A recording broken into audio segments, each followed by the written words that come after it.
Hi there. In this video we're going to have a look at factorising. First of all though, let's have a look at these rectangles. We can find the area of rectangles, of course, by knowing the lengths of the sides. In this rectangle we know that the area is 15 metres squared. That would imply that the side lengths could be 5 metres and 3 metres. So 5 times 3 would give 15. We have the same rectangle here in this example, but rather than 15 metres squared, we've got an algebraic expression given that is actually the area. So in this example, we don't know what the lengths of the sides are. But let's say that the area was actually 15, then we could write this expression here, x squared plus 2x equals 15. So how could we work out the lengths of the sides given that expression there? Well, we know that the lengths of the sides from the original example are going to be 3 and 5. So effectively what we're doing is we are finding factors of 15. So the factors from the numeric example are 3 and 5. So what we do with this expression here, that x squared plus 2x, is the same thing. We want to find the factors of that expression such that when we multiply these two factors together, we end up with x squared plus 2x. So the way you do this is you take each part of the expression, so each part of x squared and 2x, and we find a common factor between those two parts. So if I'm looking at x squared and 2x, I can see that x is the highest common factor in each of those terms. So I take out x and I put it to the front, and then I put a couple of brackets here, and then I work out x times what will give me each of these two terms here. So x times what will give me x squared? Well, of course it's going to be x. Then plus x times what will give me 2x? Well, that will be 2. So then what I've done is I've actually found two factors. The factors are x and x plus 2. So if I multiply these two together, I will get back to x squared plus 2x. So factorising is going, in orange here, is going from this expression to this expression here. That is, I'm finding the factors. And you may notice that factorising is the reverse process of expanding. So this is one area or one practical example that you can use factorising. Let's have a look at some other examples. So here's some expressions that we're going to factorise. So 3x plus 18. Again, what we're trying to do is divide up each individual part of that expression and work out what is the highest common factor in each of those terms. So if I'm looking at 3x and 18, I can see that 3 goes into both of those. So if I bring 3 out to the front, and just to note that all these examples result in a single set of brackets. So 3 times what will give me 3x? That's x. And then I've got plus here. 3 times what will give me 18? So from here to this point here, that is called factorising.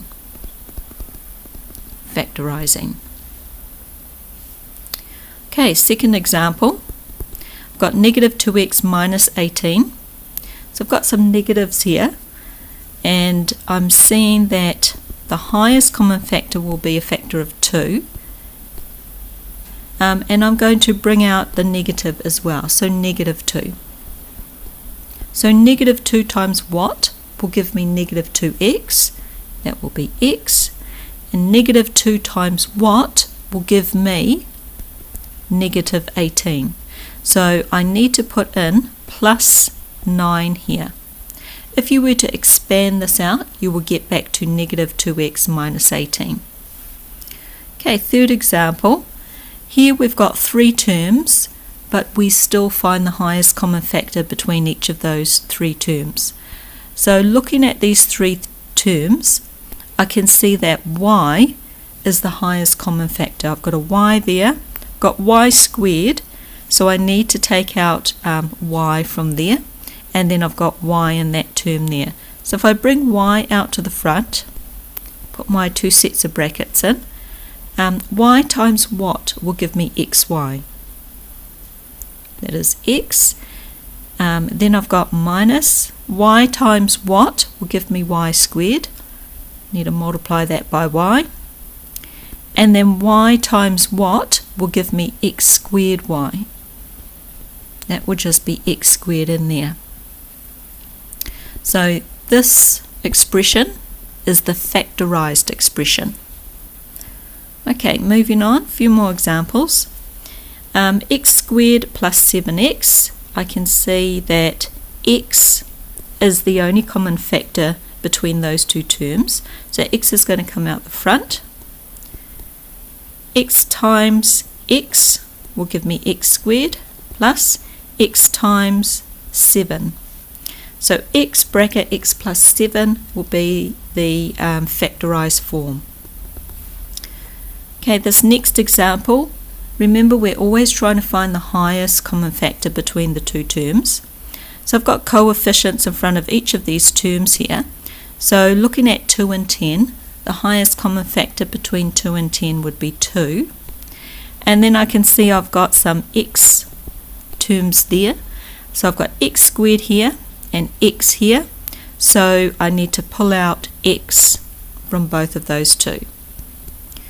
Okay, then I'm working out 2x times what will give me 2x squared. That'll be x plus 2x times what will give me 10x. Okay, so 2 times 5 will give me 10. And then I don't need anything else beside that 5. So if you expand it out, 2x times 5 will give me 10x. Okay, this next example, I'm looking at 3 and the 15. Highest common factor between 3 and 15 is 3. Then I've got an x there and an x there, so that is common. So I need to bring that out to the front. I've also got a y there and a y there, so y is also common. And that is all. So 3xy is our highest common factor between those 2 terms. Okay, my 2 brackets, 3xy times what will give me 3xy? Well, it's just 1. 3xy times 1 is equal to 3xy, so you need that 1 there. Plus 3xy times what will give me this expression, or that term there. I need a 5 here to give me 15, so 3 times 5 is 15. I don't need the x and the y, but I do need a z. Okay, so 3xy times 5z will give me 15xyz. Okay, last example. I've got 3 terms here in an expression. So I'm looking at the coefficients first. So I've got 8, 12 and 24.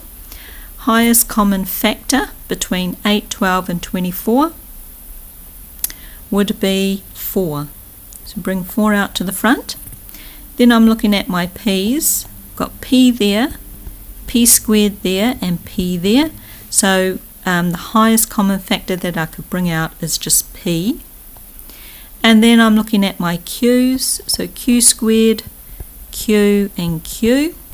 So I can bring out q to the front. Okay, so 4pq times what will give me 8pq squared. Okay, 4 times 2 will give me the 8. P times, well, I don't need a p beside that 2, but I do need a q. Okay, you will notice that if I take that q, multiply it by that q, I get q squared which will give me that q squared, minus, I need 3 here, and I've got one single p here, but I've got p squared in that term, so I need another p here, so that when I multiply this p by that p, I end up with my p squared. And that's all I need, because although there's a q there, my q in that starting term, when multiplied out, will give me my q in that 12p squared q. Okay, plus 4 times 6 will give me the 24, and that's all I need, plus 6. If I were to expand this out, 4pq times 2q will give me 8pq squared, minus 4pq times 3p will give me 12p squared q, plus 4pq times 6 gives me 24pq, which is actually my original starting problem. So this expression here is the factorized expression.